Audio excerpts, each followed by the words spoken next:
Tu nuera acaba de subir a mi vuelo rumbo a Francia. Y tengo su pasaporte en la mano. Así sin anestesia me lo dijo mi hijo pequeño desde la cabina. Se me heló la sangre.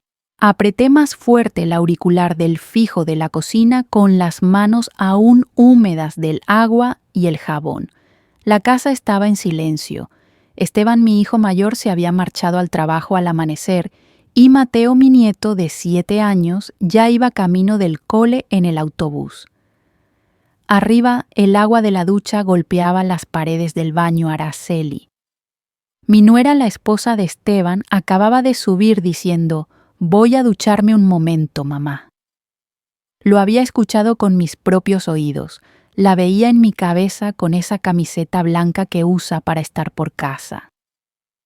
«¿Cómo no voy a saber dónde está?», pensé. «Hijo, te confundes», le respondí intentando sonar tranquila. «Araceli está aquí arriba duchándose».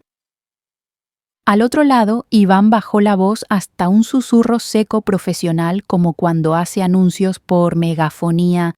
«Imposible, mamá. Llevo su pasaporte en la mano. La acabo de ver tomar asiento en primera clase al lado de un hombre elegante. Están muy juntos, como si fueran pareja». Noté un pinchazo en el pecho. Un zumbido me llenó los oídos. El olor a café recién hecho se volvió agrio de repente. Miré hacia la escalera. El agua seguía corriendo. «No, no puede ser». Tragué saliva. Iván, cariño, quizá es alguien que se parece, atiné a decir, aferrándome a una explicación que no se sostenía. Escuché su respiración medida de copiloto acostumbrado a la presión. Luego habló con calma fría, rompiéndome por dentro. «No hay lugar para dudas, mamá. He abierto el pasaporte porque lo encontré tirado en la puerta de embarque. Es Araceli, nombre y foto. Y ahora mismo la tengo delante». El tiempo se me hizo gelatina. La madera de la mesa parecía patas arriba. La luz de la mañana que entraba por la ventana del patio interior del lavapiés se volvió demasiado blanca. Arriba está en la ducha. Abajo, mi hijo me jura que la ve en un avión a Francia. Sentí las piernas flojas y me dejé caer en la silla, sujetando el teléfono con ambas manos para que no se me resbalara. El agua cesó. El chorro cayó con un golpe hueco en las tuberías. La manecilla del reloj de pared siguió su tic-tac insolente como si nada. En el pasillo una sombra cruzó leve. El corazón me latía tan fuerte que pensé que se me iba a salir por la boca. «Mamá, luego te llamo al aterrizar», remató Iván profesional otra vez y colgó. Me quedé con el auricular pegado a la oreja como una tonta, escuchando solo el pitido sordo de la línea. Si Araceli está en el avión, ¿quién se está duchando en mi casa? Sentí un frío seco en la nuca. Di 2 pasos hacia el recibidor procurando que el suelo hidráulico no delatara el temblor de mis pies. La puerta del baño se abrió con un chirrido breve. Un olor a gel de almendras dulces llenó el aire. Bajó despacio por la escalera una silueta conocida, el pelo pegado al cuello, gotas resbalando por la clavícula. Alzó la vista y me sonrió con una dulzura entrenada. «Me alegra que estés aquí». La voz era de Araceli, la cara de Araceli, el gesto era de Araceli. Y sin embargo yo solo oía el eco de Iván desde el aeropuerto. La acabo de ver subir al avión. Tragué otra vez con la lengua áspera y una pregunta me atravesó como un cuchillo: si mi nuera está aquí ahora mismo mirándome. ¿Quién demonios ha subido a ese vuelo a Francia con su pasaporte en la mano? Soy Estela Márquez, una viuda de 65 años que vive en un barrio tranquilo de Madrid, en un piso antiguo con suelo de baldosas hidráulicas y un balcón lleno de macetas de geranios. Mi marido Rafael se fue hace ya 10 años. Desde entonces mi vida se ha reducido a cuidar de mi casa, de mis recuerdos y de mi familia. Mis 2 hijos son mi orgullo y mi motor para seguir adelante. Esteban, el mayor, es arquitecto. Siempre le ha fascinado el orden de las cosas, las líneas rectas de sus planos, los cálculos que hace con el ceño fruncido. Cuando le miro trabajar, veo a su padre joven con aquella seriedad que imponía respeto. Esteban se casó con Araceli hace 8 años en una ceremonia sencilla pero preciosa en una finca de Toledo. Yo lloré de emoción aquel día porque creía de verdad que ella era la pieza perfecta para completar la felicidad de mi hijo. Mi hijo pequeño es Iván, el que me llamó desde el avión. Es copiloto de línea, siempre viajando, siempre persiguiendo ese cielo que soñó de niño. Para mí es como una cometa que nunca baja a tierra, aparece, me da un abrazo rápido, me cuenta sus anécdotas de vuelo y vuelve a irse. Pero cada llamada suya es un bálsamo para mi corazón de madre. Luego está Mateo, mi nieto de 7 años, el travieso de la casa. Sus carcajadas llenan el pasillo de vida y cuando me abraza y me dice, «Abue, te quiero», me siento la mujer más rica del mundo. Mateo es todo luz. Me preocupa que algún día esa luz pueda apagarse si el ambiente en casa se enrarece demasiado. Araceli. Hasta hace poco yo la consideraba la nuera perfecta, siempre arreglada, cuidadosa, con esa manera dulce de hablarme de usted aunque llevemos años conviviendo. Es una mujer que parece hecha para este hogar, cocina de maravilla, mantiene la casa en orden y sabe tratar a Mateo con cariño. Al menos así ha sido la mayor parte del tiempo. La rutina de mis días es siempre la misma. Me levanto temprano, abro las contraventanas para que entre la luz de la mañana, preparo café en la cafetera italiana y pongo pan a tostar. Me gusta el olor del pan recién hecho mezclado con el del café.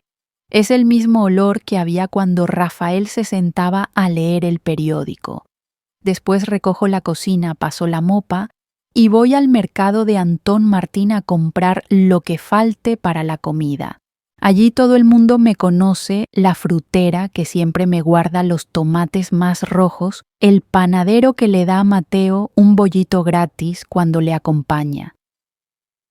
Por las tardes, cuando la casa está tranquila y Esteban aún no ha llegado del estudio, me siento en mi sillón favorito, el de la esquina junto a la ventana, y tejo o leo. El murmullo de la radio me hace compañía.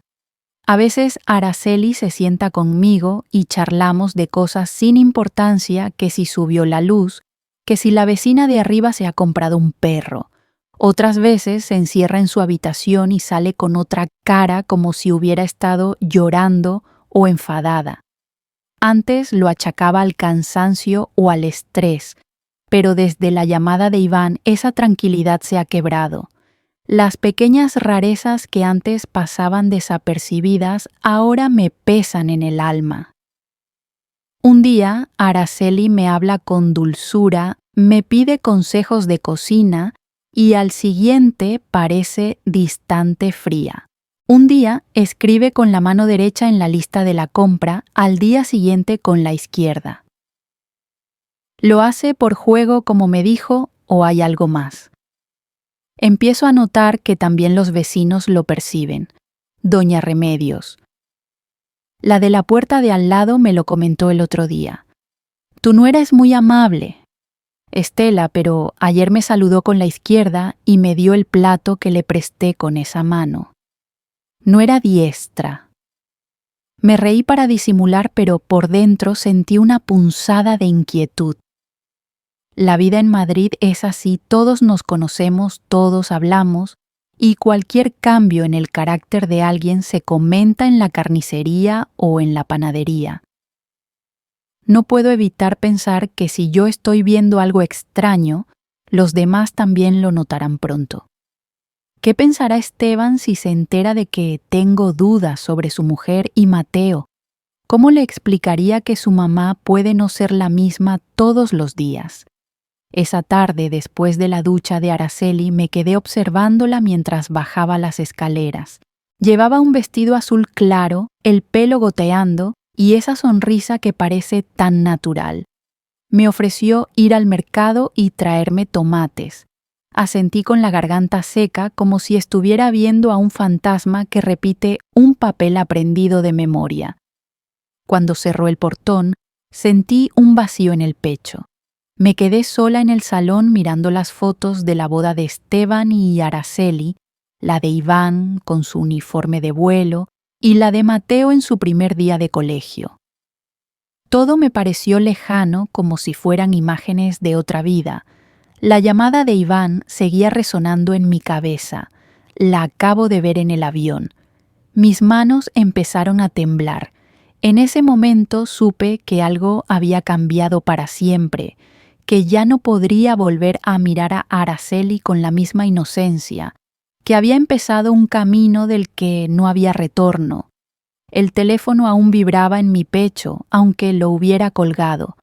Me quedé de pie en medio de la cocina como si el suelo de baldosas hidráulicas hubiera empezado a moverse bajo mis pies. El vapor dulce de la ducha se deslizaba por la escalera mezclado con un olor a gel de almendras. Está aquí, me repetí, está aquí. Pero la voz de Iván rotunda no dejaba hueco. A la duda, la había visto subir al avión. Tenía el pasaporte en la mano. Iba sentada en primera clase junto a un hombre elegante. Me asomé al pasillo. El reloj del salón marcaba y marcaba imperturbable como si se burlara de mí. De pronto el agua cesó. La puerta del baño chirrió y apareció Araceli descalza con el pelo chorreando, sujetando la toalla contra el pecho. Sonrió con ese gesto suyo entrenado que tantas veces me había parecido dulce. «Me alegra que estés aquí», dijo bajando los escalones con cuidado. No supe qué contestar. Sentí que las palabras se me habían quedado pegadas a la lengua. «Si te acaban de ver en Barajas, rumbo a Francia, ¿quién eres tú?», quise soltar. Pero me mordí la pregunta. Le serví un vaso de agua, lo tomó con la mano izquierda. Me tembló el párpado. Araceli siempre coge los vasos con la derecha, pensé, y enseguida me odié por aquella precisión que sonaba neurótica incluso dentro de mi cabeza. «Iré temprano al mercado», anunció como si nada. «¿Quiere que le traiga tomates?» «Mamá», asentí. «Le pedí tomates», dijo claro, con una sonrisa leve, se colocó una blusa limpia, blanca, sin dibujo, y bajó a la calle. Escuché la vibración del portón al cerrarse. La casa recuperó ese silencio denso que deja la humedad del baño después de la ducha. Me senté frente a la mesa y contuve las manos entre las rodillas para que no se me viera el temblor. Empecé a repasar cosas pequeñas que había ignorado por amor, por costumbre, por pereza, de mirar de frente lo incómodo. Un día lista de la compra escrita con la derecha caligrafía ordenada como de cuaderno de colegiala aplicada. Al siguiente garabatos torcidos con la izquierda y una broma, «Estoy practicando, mamá, por diversión». Un día canciones al oído de Mateo para dormir ese cielito lindo que en mi infancia sonaba en patios de Córdoba. Al otro sequedad, «Duérmete que mañana madrugas». Un día besos en la frente de Esteban, al otro una mirada que cortaba como cristal. Abrí el aparador y saqué una libreta vieja de tapas granate, donde de vez en cuando anoto recetas o medidas de cortinas. La abrí por una página en blanco. Escribí con letra apretada como si clavar cada trazo en el papel pudiera fijarme el mundo 1205. Araceli baja de ducharse. Dice que va al mercado. Mano izquierda para el vaso. Blusa blanca.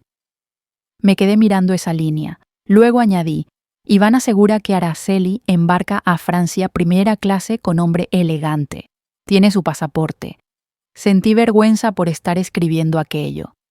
¿Quién espía a su propia nuera? ¿Qué clase de suegra me estaba convirtiendo? Pero la vergüenza no ahogaba la inquietud, solo le daba un brillo más sombrío.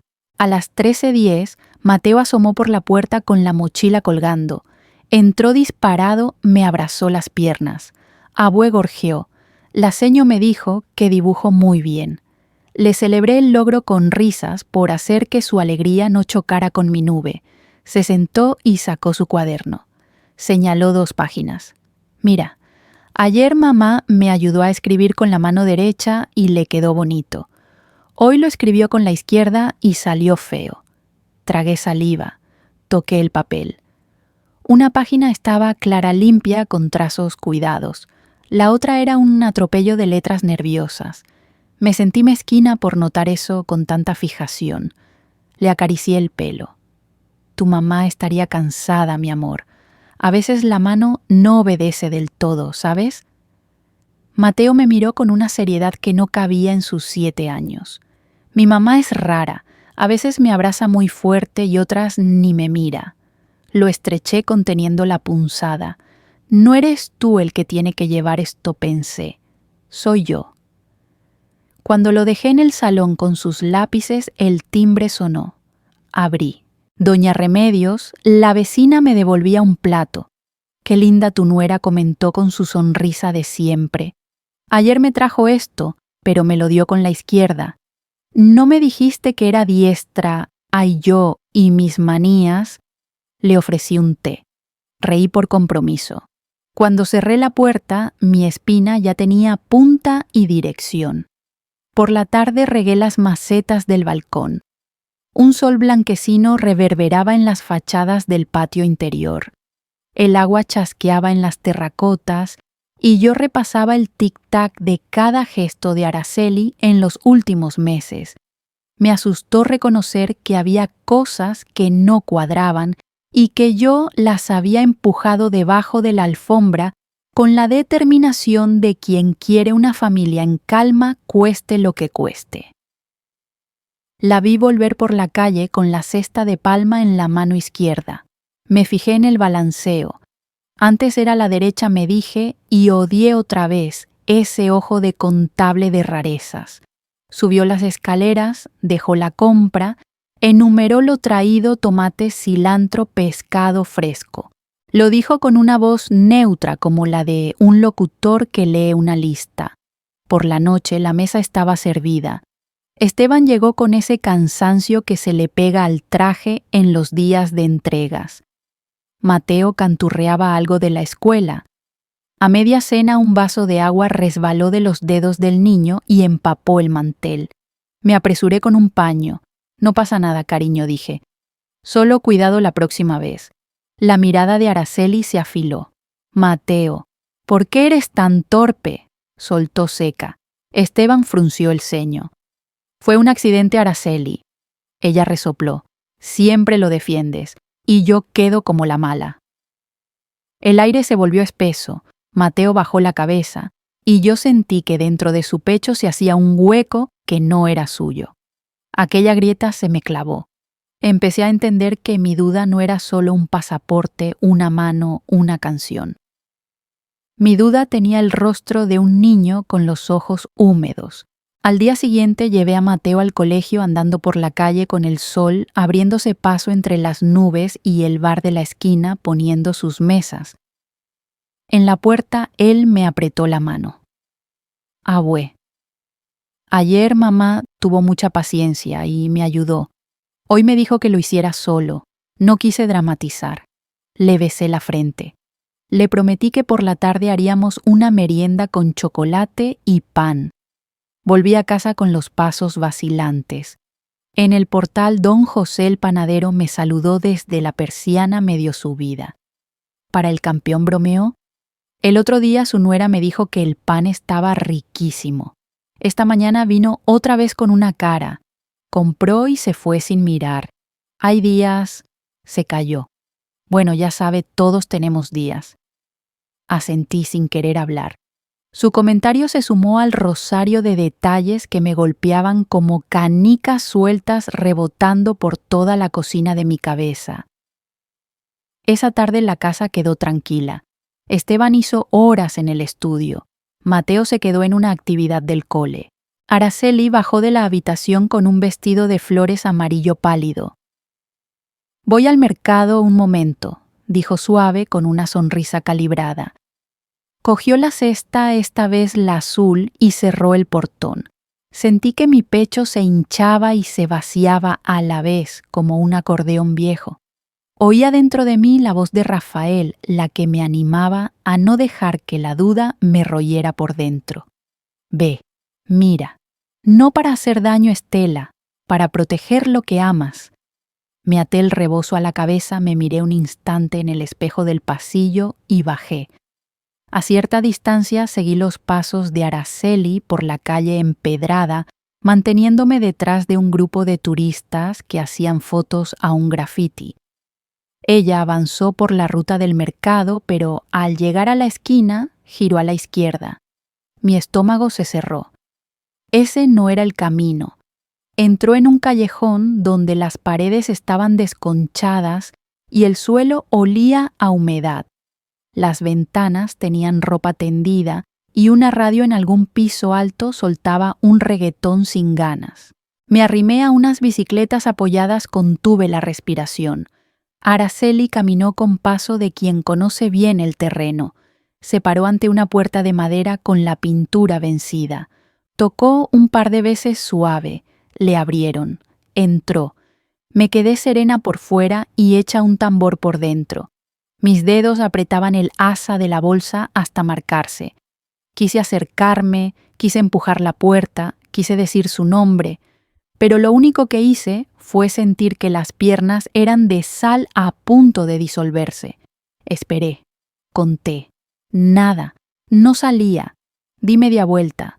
No por cobardía, me repetí, sino porque en ese instante no sabía qué haría si me encontraba con una verdad para la que no tenía palabras. Volví a casa desandando los pasos. Mi corazón no sabía si correr o pararse. Empujé el portón. El olor a sofrito me golpeó. Me detuve confundida. En la cocina, Araceli estaba picando verduras. Llevaba una blusa blanca distinta al vestido floreado con el que la había visto entrar en aquella puerta hacía apenas... ¿Cuánto? 25 minutos. 30. Me miró con una frialdad que no le conocía. ¿A dónde ha ido mamá que llega ahora?, preguntó ladeando la cabeza. La pregunta me atravesó como un alfiler. Me oí contestar con una voz prestada, a dar una vuelta. Nada más. Ella asintió, bajó la vista a la tabla de cortar y la mano izquierda siguió troceando con precisión. Subí a mi cuarto desorientada, cerré la puerta y me dejé caer en la cama. ¿Había corrido? ¿Había un atajo? ¿Me estaba volviendo loca? Esa noche, mientras tejía en el sillón, Mateo irrumpió lloroso. Abue, mamá me ha reñido por tirar un lápiz. Ayer me abrazó, hoy... No terminó. Lo acuné. Y entendí cómo se entiende una tormenta que llega. Mi duda ya vivía en la casa. No era una sombra externa. Respiraba con nosotros. Me levanté, fui a la cocina, saqué la libreta y empecé a escribir como quien levanta un acta de lo invisible. 15:00. Sale con vestido flores amarillo, cesta azul. Gira hacia el callejón, no mercado. Entra en puerta de madera. 15:35. Está en la cocina, blusa blanca. Sofrito, mano izquierda. Frialdad. Mateo, abrazo ayer. Regaño hoy. Cerré la libreta con manos temblorosas. No pude dormir. Daba vueltas y vueltas oyendo en bucle la frase de Iván, el golpe de la puerta del callejón, el cuchillo de Araceli contra la tabla. A las 2 de la madrugada encendí la luz. Escribí una sola frase en la hoja siguiente con un pulso que no era el mío. Quizá no es la misma persona. A la mañana siguiente el mundo olía a pan y a café, pero no me consoló. Me puse el abrigo y salí. Volví al callejón a la hora en que imaginé que la ciudad camino al mercado lo atravesaría menos. Llevaba en la mano una foto de familia, la de la boda de Esteban y Araceli, por si necesitaba enseñar un rostro sin decir un nombre. Me detuve junto a un puesto de elotes que nunca había visto con el detalle que lo miré aquel día. La mujer que lo atendía me observó con curiosidad. Le mostré la foto. Disculpe, ¿ha visto a esta chica por aquí? Frunció los ojos, se secó las manos en el delantal, miró bien. Claro que sí. Entra y sale del 14. Esa puertecita de madera señaló. Va y viene. Le di las gracias mientras mis sienes retumbaban. Caminé hacia la casa número 14. Las paredes manchadas, la maceta con una margarita vencida, la rendija bajo la puerta dejando escapar un olor a lejía y humedad. Toqué. Cada golpe sonó dentro de mí como si golpeara mi pecho. La puerta se abrió. Me quedé muda. Frente a mí una mujer idéntica a Araceli, no parecida idéntica. La cara, el pelo negro, el cuerpo. Solo sus ojos eran distintos, asustados, huidizos. Sostenía un trapo con las manos que temblaban. Araceli se me escapó. Intentó cerrar, pero otra voz resonó detrás, dulce y firme. Isidora, ya no te escondas. Esto está mal. La que habló apareció por el pasillo, una joven de coleta alta, mirada lista, camisa sencilla. Me sonrió con un respeto que me contuvo el impulso de salir corriendo. Soy Luciana Varela, compañera de piso de Isidora. Pase doña Estela, ya es hora de que sepa la verdad. Entré. El cuarto, aunque pequeño, me pareció un mundo. Un hombre mayor tosía desde un catre, las paredes manchadas, el suelo de cemento frío, el aire impregnado de desinfectante. Me senté en una silla con las piernas de madera cansadas. La muchacha que era la cara de Araceli bajó la mirada. Su voz fue un hilo. Perdóneme, yo no soy Araceli, me llamo Isidora. La miré aturdida. No eres Araceli, pero lleva su cara.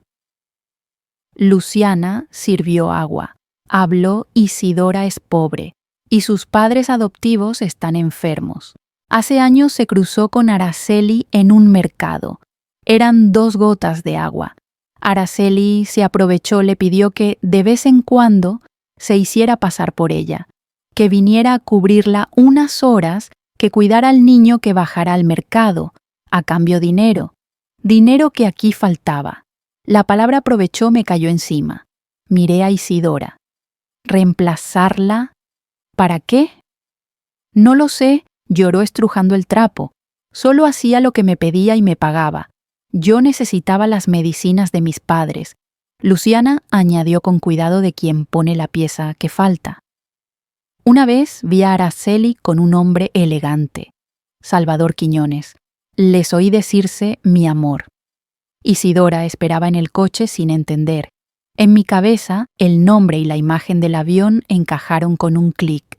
Primera clase. Hombre elegante. Me tembló la mano. El vaso chocó contra la mesa derramando agua. Me excusé. Sentí compasión por esa chica y un enojo helado por mi propia ceguera. No podía gritarle a Isidora. Ella no era la mente que movía los hilos. Pero la traición ya estaba de pie en mi salón cortando tomates. Pregunté por papeles. Quise saber cómo era posible tanta semejanza. Me llevaron junto a doña Felicitas, la madre adoptiva, mujer delgadísima, pelo blanco como harina fina. Con voz débil, me contó que en otro tiempo, siendo enfermera, una familia pobrecísima había parido gemelas y no podía quedarse con las 2. Que ella adoptó a una, que esa es Isidora, que no sabe quiénes fueron los padres. Isidora sacó un sobre de papeles del ropero. Revisé fechas. Mi corazón dio un brinco. La fecha de nacimiento era la misma que la de Araceli. Lo sabía porque yo había ordenado su expediente para la boda. Sentí la sangre retirarse. Podríais ser hermanas gemelas, dije, y mi voz sonó como si alguien hubiera hablado por mí. Isidora se cubrió la cara. Lloró con un llanto que no manipulaba a nadie. Yo le puse una mano en el hombro. No podía odiarla. Quise prometerle algo sólido. Lo hice: a partir de hoy nadie se va a aprovechar de ti. Te ayudaré con tus padres, pero necesito que me ayudes a sacar la verdad. Por Esteban, por Mateo. Asintió entre sollozos. Luciana me miró con un gracias silencioso. Salí con el sol en la cara y un frío nuevo por dentro. La verdad ya no era una conjetura. Tenía nombres, direcciones, un número de puerta. Volví al día siguiente. Quise asegurarme de que no era un espejismo. Toqué. Isidora me abrió con menos miedo. Hablamos despacio. Le pedí ver otra vez los papeles. Los tuve en la mano con un respeto que no doy ni a mis fotos antiguas. Gemelas. La palabra pesaba. Gemelas criadas en mundos que solo se cruzan para que una, la más lista o la más dura, utilice a la otra como máscara. Al volver a casa, el mercado rebosaba los puestos de fruta, eran un bodegón ruidoso. Pasé por delante de un café. No pude evitar mirar dentro como si Salvador Quiñones fuera a materializarse en una esquina de mantel de cuadros. Me imaginé a Araceli con él. No la Araceli dulce que pedía cilantro barato como un triunfo, no. La Araceli que alzaba la barbilla con orgullo nuevo. Estoy harta de esta vida de pobres, la oí decir sin haberla oído todavía. Abrí la puerta de casa con manos frías. Tomé aire en la entrada, compuse la cara. No podía estrellar la verdad contra Esteban sin red, ni contra Mateo, que ya empezaba a llamar mamá a una mujer y mamá a un fantasma. Tenía que atar cabos, pedir pruebas, a Iván dibujar un plan que tuviera en cuenta no solo la justicia, sino las heridas. Esperé a que anocheciera. Llamé a Iván. La voz me salió más firme de lo que yo me sentía. Mañana por la noche ven a casa. Te necesito. Si puedes, trae copia de lo del pasaporte. ¿Ha pasado algo, mamá? Ven. Colgué. Fui a la cocina. Cené poco. Me senté con la libreta. 19:10. Confirmado casa 14 del Callejón. Isidora, un doble de Araceli. Posible hermana gemela. Luciana testigo. Nombre del hombre Salvador Quiñones. Decisión no decir nada hasta tener a Iván los papeles y, si es posible, a Isidora delante. No delante de Mateo. Dormí poco. Desperté con la claridad gris de Madrid colándose por las persianas. Fui al mercado temprano. Escogí el pescado que más le gusta a Mateo. Compré mole. Sí lo hacemos a nuestra manera, receta cruzada de mi infancia y de un programa de cocina que ve. Araceli puse la mesa con mantel blanco y encendí velas. No era fiesta, era una trinchera. Esteban llegó sorprendido. ¿Qué celebramos? Nada. Que cenamos juntos, mentí sin mentirme del todo. Araceli apareció con vestido azul claro y una sonrisa cosida por dentro con hilos invisibles. Sus manos temblaron apenas al tomar la cuchara. Yo esperé a que los platos hicieran su música contra la loza, a que el olor del pescado llenara toda la casa y a que Mateo sonriera con la boca brillante. Entonces llamaron. Era Iván. Detrás de él venía Isidora con un vestido sencillo y una cara de pánico transparente. Entraron. El mundo se detuvo. ¿Por qué hay dos mamás?, preguntó Mateo clavándome un dardo de inocencia. Esteban dejó caer la cuchara. Araceli se levantó de golpe. ¿De qué va esto?, me escupió. Me agarré al borde de la mesa. Siéntate, Araceli, dije marcando las sílabas. Vamos a aclararlo todo. Y entonces conté. Conté lo que había callado por semanas. La llamada de Iván, el pasaporte, primera clase, el hombre elegante, la mano izquierda, la lista, el callejón, la puerta 14, Isidora, gemelas. Araceli gritó, mentira, pero Iván dejó sobre la mesa un fajo de papeles, sello de salida y de entrada, horas. No puedes estar aquí y allí. Luciana, que había subido en silencio detrás de Isidora, habló sin levantar la voz. Vi a Araceli con Salvador Quiñones. Se decían mi amor. Fue ella quien contrató a Isidora para que se hiciera pasar por ella. Esteban miró a su esposa como si se le hubiera roto un plano en 10.000 líneas. Es verdad, Araceli apretó los labios. El silencio se volvió inhumano. y cuando habló, rompió. Sí es verdad. Tengo un amante. Estoy harta de esta vida, harta de ser la nuera de esta casa. Salvador me ofrece 100 veces más. Y tú, Esteban... No acabó la frase. No hizo falta. Mateo lloró y se agarró a mí. El aire se hizo irrespirable. Araceli salió dando un portazo. El eco me retumbó en los huesos. No hubo ruido después, solo la respiración de los tres irregular como si hubiéramos subido un puerto de montaña cargando con toda la casa a cuestas. Los días siguientes fueron de ceniza. Esteban dejó de hablar o hablaba como con guantes sin tocar nada. Mateo se fue recogiendo, pero Isidora se quedaba en casa, traía tapers con comida caliente, jugaba con él, le dibujaba pajaritos, le enseñaba a cantar. Yo veía la misma cara que la de Araceli, pero otra alma. Una tarde, Mateo la llamó sin querer mamá Isidora. Ella se quedó petrificada y me miró como pidiendo permiso para respirar. Yo asentí con los ojos vidriosos. No era suplantación, era consuelo. Cuando por fin Esteban hincó la rodilla con un anillo en la mano, yo supe que el desastre había encontrado su cauce. No era un final, era otro comienzo.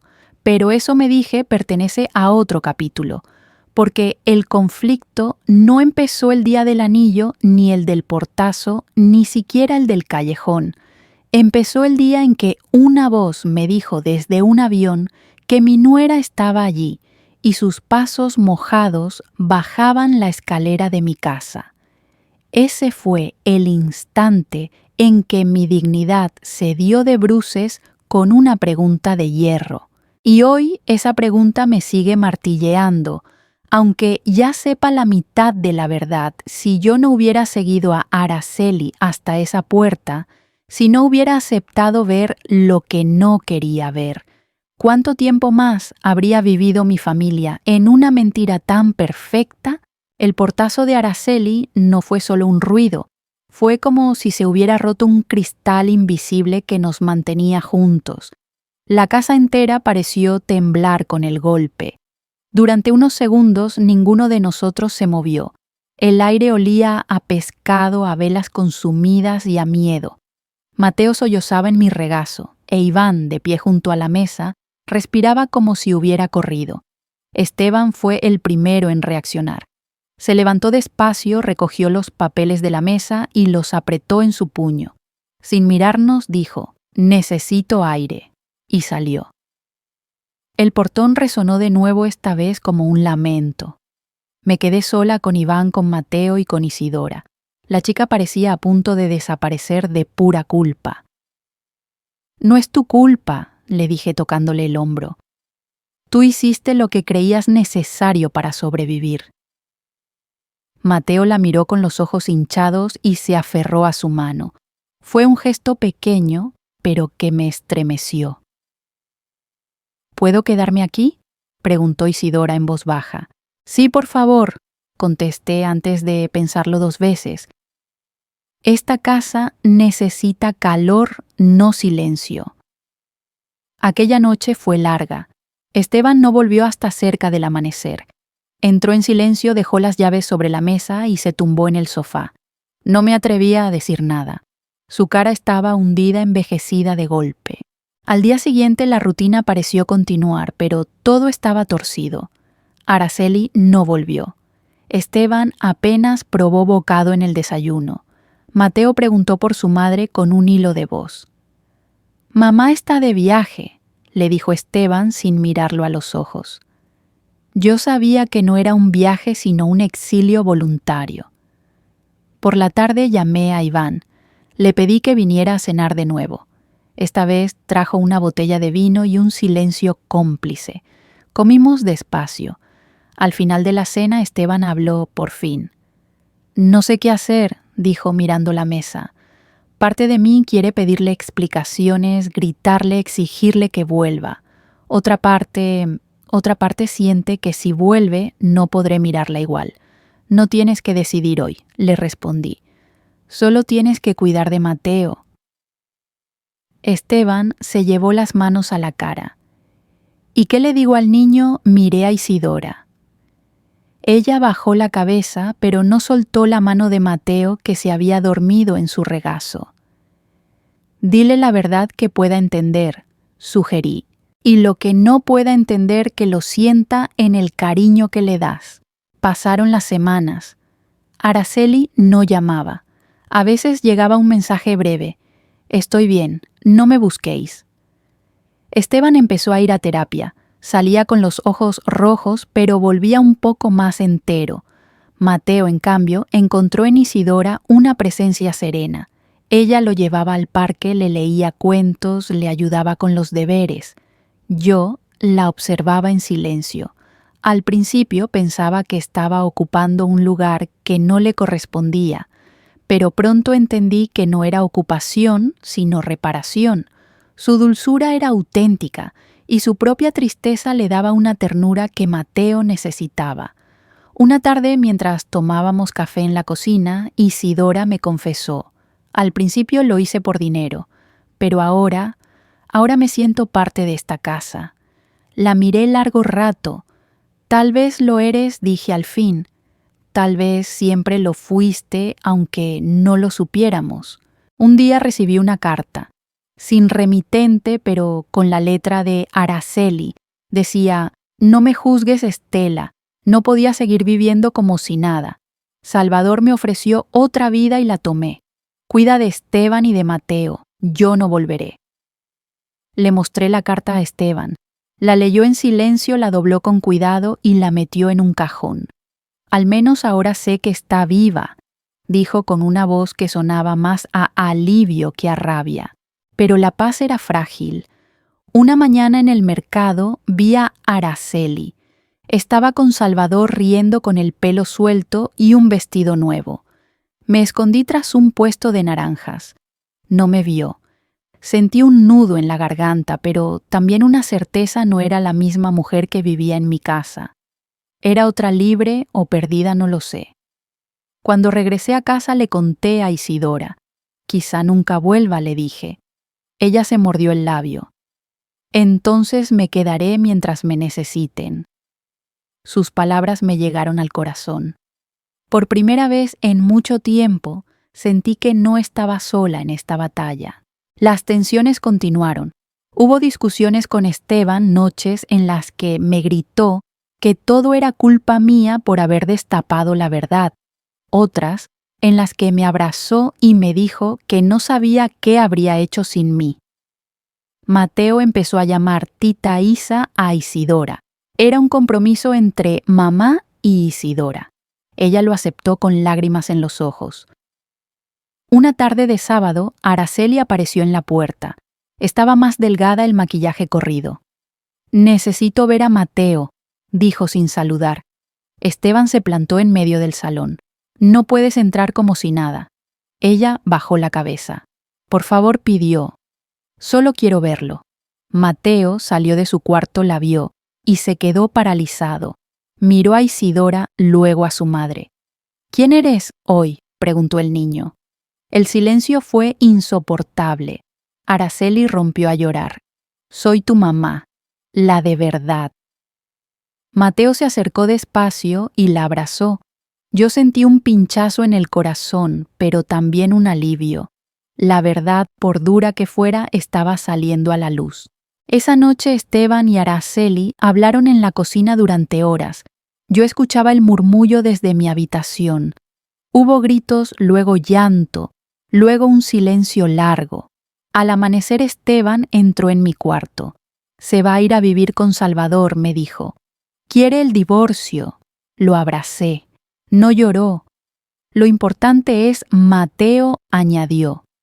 Ella vendrá a verle los fines de semana. Yo asentí. No era el final feliz que había soñado, pero era un final que nos permitía seguir respirando. Con el tiempo la presencia de Isidora se volvió natural. Mateo la buscaba para jugar. Esteban le preguntaba su opinión sobre la cena. Ella empezó a sonreír más, a peinarse con más cuidado.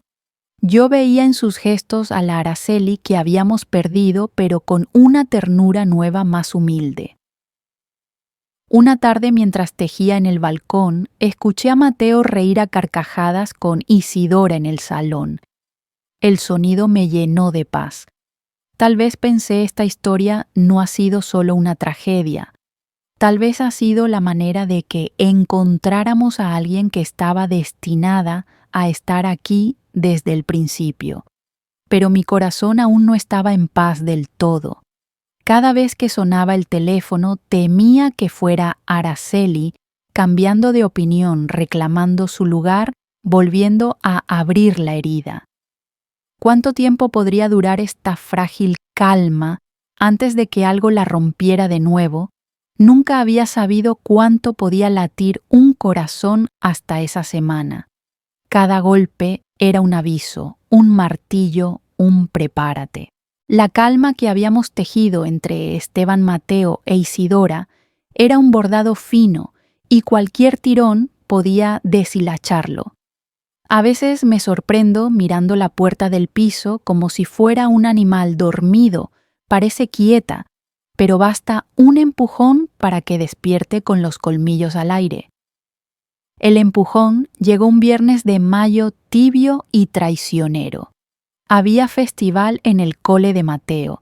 Los niños cantarían, habría un mercadillo solidario y chocolate con churros para las familias.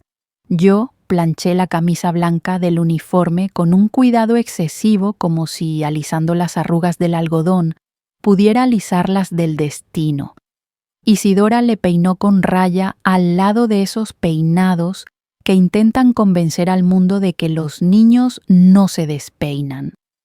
¿Crees que vendrá?, me preguntó Esteban en voz baja, mirando el móvil apagado, como si pudiera adivinar mensajes en una pantalla negra. Sabíamos a quién se refería, pero ninguno dijo el nombre. Yo, que tantas veces había caído en el autoengaño, ese día decidí caminar sobre la línea delgada de la verdad. Si viene, no estaremos solos, contesté. Ya hemos preparado todo. Todo era un plan que me daba vergüenza y fuerza a la vez. Llamé a Iván 3 noches antes y le pedí que viniera temprano al colegio con un par de copias impresas y con la serenidad de quien sabe pilotar entre turbulencias. Llamé a Luciana para que, si hacía falta, diera la cara y contara lo que vio. Y sobre todo, busqué a Inés Romero, la abogada que fue compañera mía en un taller de lectura del Centro Cultural. Una mujer brillante que habla despacio, que no promete milagros, pero que ve los agujeros de una historia como un médico ve una fractura en una radiografía. Te advierto, dijo Inés después de escucharme, no haremos nada que lastime a Mateo. La prioridad es su bienestar. Si hay que confrontar, se confronta, pero con las formas. ¿Me entiendes? Lo único que quiero, respondí, es que mi nieto sepa que no es un muñeco que se pasa de mano en mano, y que si hay una batalla no la va a pelear solo. Inés asintió. Me pidió pruebas. Le entregué copias de la libreta con mis anotaciones, un resumen de los mensajes de Araceli, las fechas del pasaporte que Iván consiguió y una declaración escrita de Luciana. También me pidió algo que me revolvió por dentro. Isidora acepta someterse a una prueba de ADN. Si son gemelas, la coincidencia genética con Araceli será evidente. No es imprescindible hoy, pero nos da un cimiento si Araceli intenta cuestionar su identidad o usarla en su favor. Se lo planteé a Isidora con cuidado. No dudó. Si eso ayuda a Mateo y a Esteban, me hago lo que haga falta.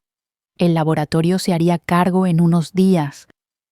Esa mañana del festival aún no teníamos el resultado, pero lo importante era otra cosa: proteger a Mateo de una escena que pudiera quebrarlo. El patio del colegio estaba vestido de fiesta. Banderines de colores, olor a churros, altavoces que chirriaban con una música demasiado alegre. A los niños se les oía reír por encima de cualquier ruido. Mateo me soltó la mano y corrió con los compañeros. Yo le seguí con la mirada como quien sigue un punto brillante en el cielo. Esteban, con la mandíbula apretada, se esforzaba en sonreír. Isidora habló con las otras madres con esa timidez suya que a los 5 minutos se vuelve cariño. Y entonces la vi, Araceli. Un vestido verde botella el pelo como una cascada calculada, un bolso pequeño caro colgando del brazo. Entró con la seguridad de quien ha probado un mundo donde la gente se abre a su paso. Salvador Quiñones iba a su lado, impecable reloj que brillaba más de la cuenta, una sonrisa que no encajaba con el patio de un colegio público. Sentí que la sangre me bajaba a los pies, pero planté las piernas como raíces. No vine a huir, vine a sostener. Araceli buscó a Mateo con la mirada y lo encontró enseguida. El niño, al verla, se quedó quieto un instante, esa quietud desconcertada de los críos cuando no saben si alegrarse o protegerse. Luego miró a Isidora. Ese hilo invisible entre ellos vibró. Isidora no se movió, solo asintió leve. Ve, le dijeron sus ojos, ve, hijo, no te rompas por elegir. Mateo corrió y se abrazó a su madre. Yo inspiré despacio como me enseñaron en rehabilitación tras la operación de cataratas, contar hasta 5, sostener, soltar. Araceli lo alzó en brazos riendo un poco alto, girándolo como si quisiera que el patio entero la viera. Mírenme, sigo siendo madre, parecía decir su gesto. Esteban se acercó. No hubo beso ni abrazo, solo una línea de palabras cortas. Hablamos después de la función, dijo él. Cuando quieras, respondió ella con la sonrisa herida y el brillo agresivo en los ojos. La actuación de los niños me pareció un milagro de firmeza. Cantaron afinados, movieron las manos, se equivocaron sin drama. Mateo en primera fila buscaba con la mirada nuestro rincón, su padre, yo y Isidora. Y al final, cuando la maestra dijo «gracias», el patio estalló en aplausos y yo quise creer que ese sonido podía barrerlo todo como una marea. No lo barrió. Araceli avanzó con Salvador hacia nosotros, sujetando la mano de Mateo. Inés, que había llegado un rato antes y esperaba discretamente, dio un paso adelante. Iván, al lado opuesto, parecía un guardia de tráfico sereno. Luciana se situó detrás de Isidora como un respaldo. «Vengo a llevarme a mi hijo a comer», dijo Araceli como quien anuncia algo obvio. «Es viernes. Quedamos en que lo vería los fines de semana». «Quedaste», corrigió Esteban, «en que vendrías a verle aquí hoy. Comeremos todos juntos, si te parece». «No me parece». La sonrisa se le afiló. «Mateo, vámonos». Mateo me miró de reojo buscando puerto. El aire se llenó de una electricidad fina. Inés intervino con voz de aula magna. «Araceli, soy Inés Romero, abogada de familia. Hasta que haya medidas cautelares, no puedes alterar de facto la custodia acordada verbalmente. Tienes derecho a visita, sí, pero no a llevarte al niño sin acuerdo ni sentencia». Araceli rió corta.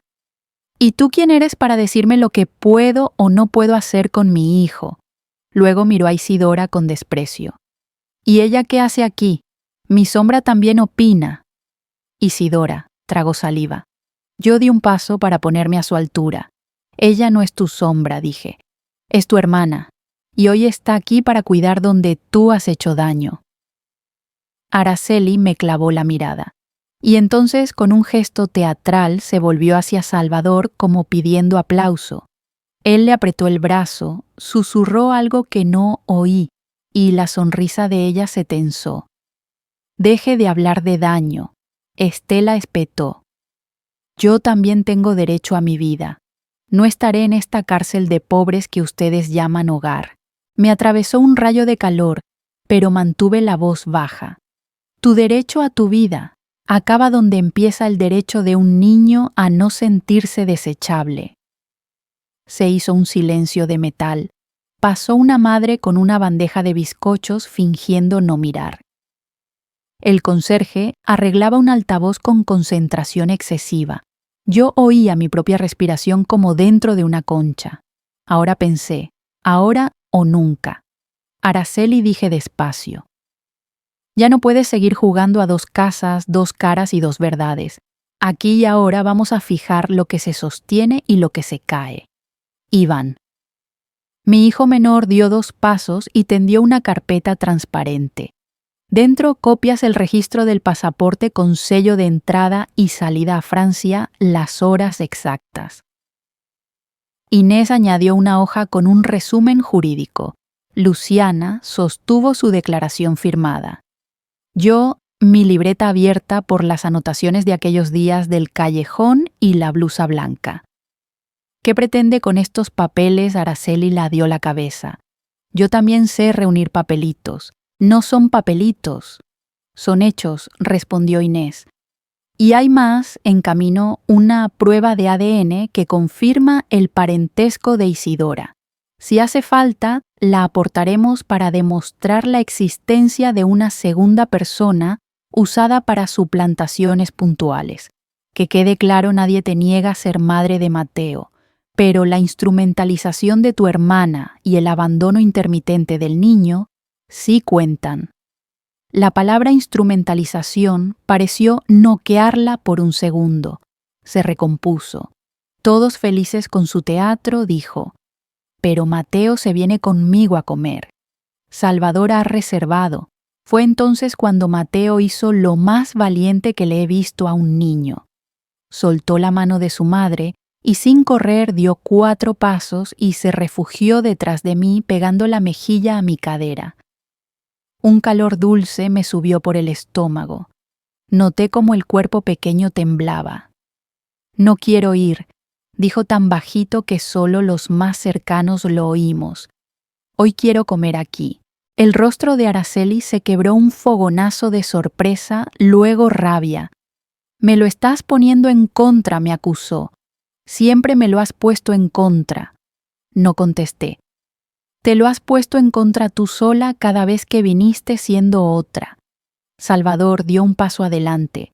La voz le salió como ensayada con esa autoridad hueca de los hombres que están acostumbrados a cerrar tratos, levantando la barbilla.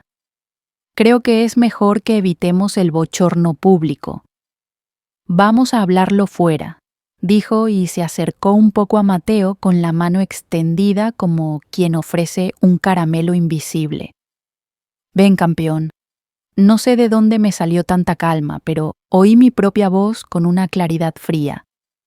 Ni un paso más, le advertí. Mateo no se va contigo, y tú no te diriges a mi nieto sin permiso de su padre. Esteban se movió por fin, un movimiento seco preciso. Se plantó frente a Salvador. No alzó la voz. No toques a mi hijo. Y en aquel instante supe que habíamos cruzado el puente. No había vuelta atrás. La temperatura del aire cambió. Los sonidos del patio se nos apagaron como si el mundo hubiera entendido que esa escena necesitaba sordina. Inés aprovechó el hueco. Araceli, propongo lo siguiente. Hoy comeremos aquí con Mateo. Tú puedes quedarte. Mañana a las 10 en mi despacho firmamos un acuerdo provisional de visitas, claro, y si quieres pedimos cita al punto de encuentro familiar para que las entregas sean seguras y Mateo no viva más escenas como esta.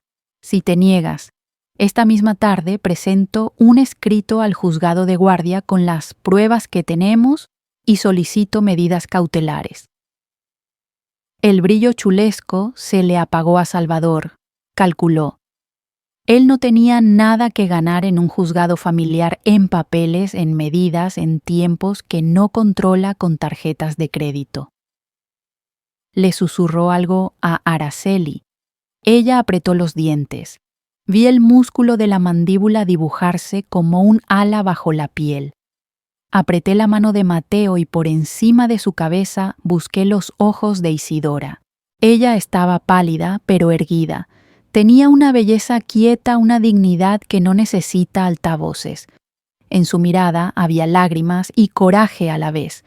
Le hice un gesto minúsculo que quería decir gracias por no huir. Araceli cambió de táctica. Y tú me señaló, ¿qué te crees? Jueza.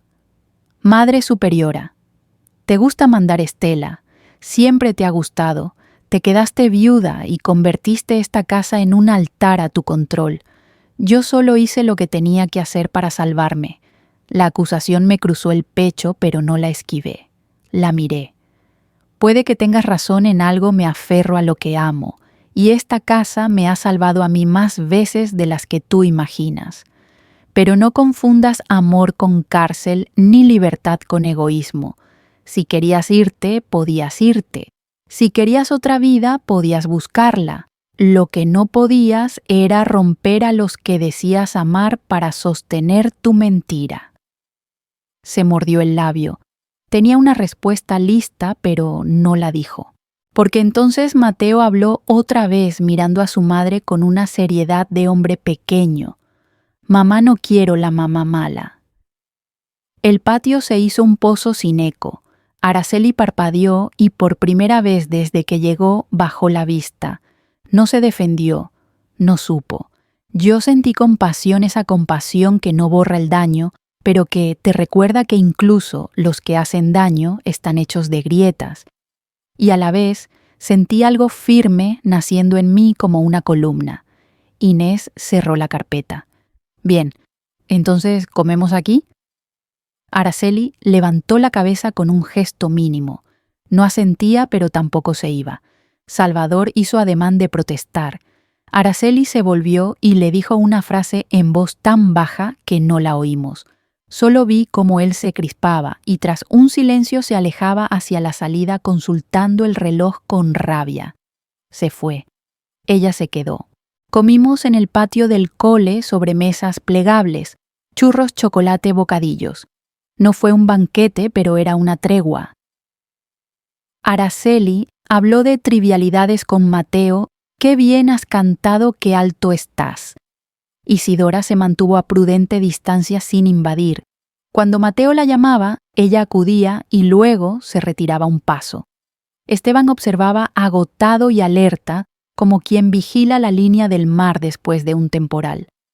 Al terminar, Inés fijó con su agenda «mañana a las 10».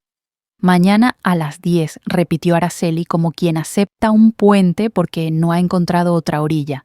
Antes de irse me miró. En sus ojos todavía había algo acerado, pero también un cansancio nuevo, un ya no puedo más. Dijo, «No volveré a esa casa. Nadie te obliga», respondí. «Pero si vuelves a mirar a Mateo como si fuera un billete de tren, te encontrará otra vez mi voz delante». No contestó. Se marchó. Al día siguiente nos presentamos en el despacho de Inés. La sala olía a papel y a café. Había una planta imposible de matar en la esquina y una foto de Inés en la universidad con toga. Todo ese escenario me dio una paz fría de terreno firme. Araceli llegó sola. Salvador no apareció. Isidora esperó fuera con Mateo por petición de Inés. No es bueno que el niño asocie su presencia con discusiones legales. Durante 2 horas largas negociamos. No fue una coreografía amable. Hubo aristas viejas, culpas que se asomaron, frases que se escaparon como golpes. Pero firmamos un acuerdo provisional fines de semana, alternos punto de encuentro para las entregas videollamadas, pactadas entre semana y un compromiso explícito, no habrá entradas y salidas sin aviso, no habrá suplantaciones.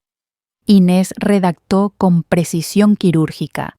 Araceli firmó, Esteban firmó, yo no. Yo solo respiré por todos. Al salir, Isidora estaba con Mateo en un banco contándole una historia con dibujos improvisados en una libreta. El niño reía. Araceli los vio. Se detuvo. La cara se le inundó de algo que no supe leer, celos, asombro, espejo. Se acercó despacio. «Hola», dijo torpe. Isidora levantó la vista. «Hola. Gracias». Araceli tragó por no hacerle daño. «No se lo debo a ti», respondió Isidora sin dureza. «Se lo debo a él». Miró a Mateo. No hubo abrazo, no aún, pero el filo se redondeó 1 milímetro. 2 días después, Iván me llamó cuando yo pelaba patatas en la cocina. Mamá, ya está el ADN. El mundo se me volvió muy pequeño. Apenas el círculo de mi fregadero, el ruido del agua, mi respiración. Y coincidencia altísima. Lo que ya sabíamos, gemelas. Me senté. No lloré. No hizo falta. Era como si alguien por fin hubiera puesto el sello a una verdad que llevaba meses aporreando la puerta. Inés recibió el resultado por correo y lo añadió a la carpeta sin urgencias ni fuegos artificiales, sirve para blindar. Así lo dijo. Aquella noche Esteban llegó con ojeras, pero con los hombros algo menos encogidos. No sé si esto nos hará felices, me dijo en voz baja, pero al menos no estamos a oscuras. Le preparé un té. Nos sentamos en el balcón. Madrid olía a primavera gastada. En la casa de enfrente alguien ensayaba un pasodoble en clarinete.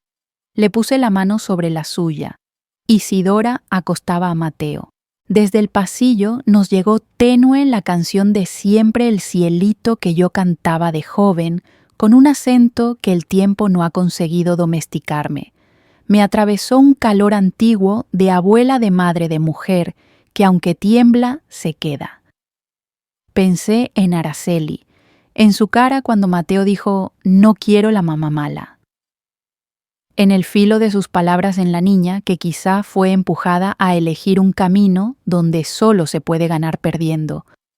No la justifico, no puedo, pero por primera vez entendí que a veces la libertad mal entendida no es más que otra cadena. Abrí la libreta y escribí. Hoy al por fin nombrarlo todo, siento que hemos cruzado la parte más alta del puente. No hay regreso. Pero desde aquí la ciudad se ve. Y he descubierto caminos. Cerré la libreta. Oí un portazo, pero fue en otra casa. El mío, el de aquella noche del festival, se había quedado grabado en la médula el portazo que no solo cerró una puerta, sino que cerró una etapa. Y sin embargo, en ese mismo golpe empezó otra una, en la que yo no soy una espectadora de la desgracia, sino una mujer que a su manera elige. Elegí llamar a Iván, elegí tocar en la puerta del 14, elegí creer a Isidora, elegí traer a Inés, elegí, sobre todo, poner mi cuerpo entre Mateo y el daño, aunque tuviera miedo. Y ahora con la tinta todavía húmeda del acuerdo, elegí algo más: no odiar.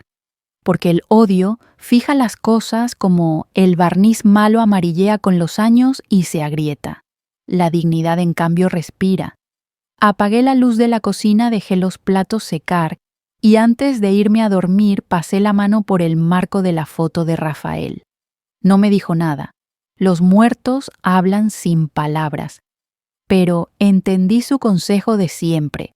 Estela, cuando no puedas cambiar el viento, ajusta las velas. Aquella noche, después de meses de tormenta, sentí por fin que el barco respondía. Fin de la parte 5.2. 250 palabras. Los días después del acuerdo fueron como una convalecencia, silenciosos, frágiles, con una mezcla de alivio y dolor que costaba digerir. Había mañanas en que me levantaba temprano, abría las contraventanas y sentía el aire de lavapiés como un bálsamo.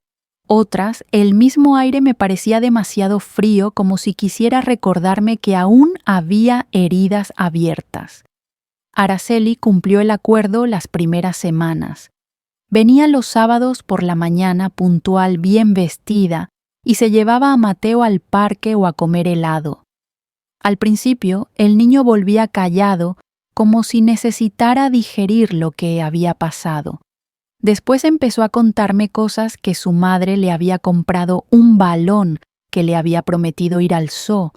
La rabia que yo guardaba fue cediendo sitio a otra cosa, un respeto lento por ese esfuerzo que ella estaba haciendo, aunque llegara tarde.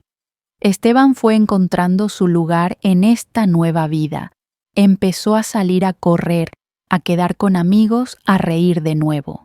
Una tarde me confesó mientras preparábamos la cena: no sé si algún día podré perdonarla del todo, pero ya no siento que viva dentro de mí como una espina. Eso es el perdón, le respondí. No es un acto de magia, es dejar de sangrar por la misma herida. Nos quedamos callados unos segundos oyendo a Isidora y Mateo jugar en el salón.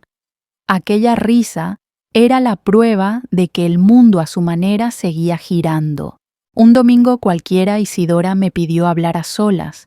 Estábamos en la cocina, el olor del guiso llenaba la casa. He estado pensando, dijo mirándome a los ojos. No quiero vivir siempre a la sombra de Araceli. Quiero trabajar a hacer algo mío. Me sentí orgullosa como si fuera mi propia hija. Lo harás, le dije, y mientras quieras esta casa seguirá siendo tu casa. Ella sonrió. Esa sonrisa no era la de la chica temerosa que conocí en la puerta del 14. Era la sonrisa de alguien que empieza a caminar con paso propio. El día que llegaron los resultados definitivos del ADN, todos nos sentamos a la mesa. Iván los leyó en voz alta. La coincidencia era total. Araceli e Isidora eran hermanas gemelas. Mateo lo escuchó con la inocencia que solo tienen los niños. ¿Entonces Isa es mi otra mamá?, preguntó. Es tu tía, explicó Esteban, pero si quieres llamarla de otra manera puedes. Mateo se quedó pensando, luego sonrió. La llamaré tía mamá. Nos reímos todos, incluso Esteban, que hacía tiempo que no se reía tan fuerte. La última vez que vi a Araceli fue en el parque. Yo llevaba a Mateo de la mano, ella estaba sentada en un banco sola. Parecía cansada, pero menos dura. Nos saludamos con un gesto. Gracias, me dijo de pronto, por cuidar de él cuando yo no pude. No tienes que agradecerme nada, respondí. Solo procura estar cuando digas que vas a estar.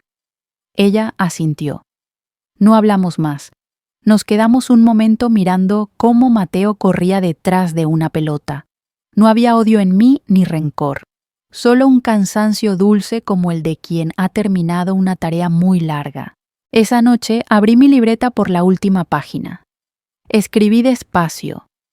Hoy siento que la tormenta pasó. No todo volvió a ser como antes, pero quizá no debía. A veces perder una certeza es la única manera de ganar un nuevo comienzo. Guardé la libreta en el cajón y me senté en mi sillón favorito.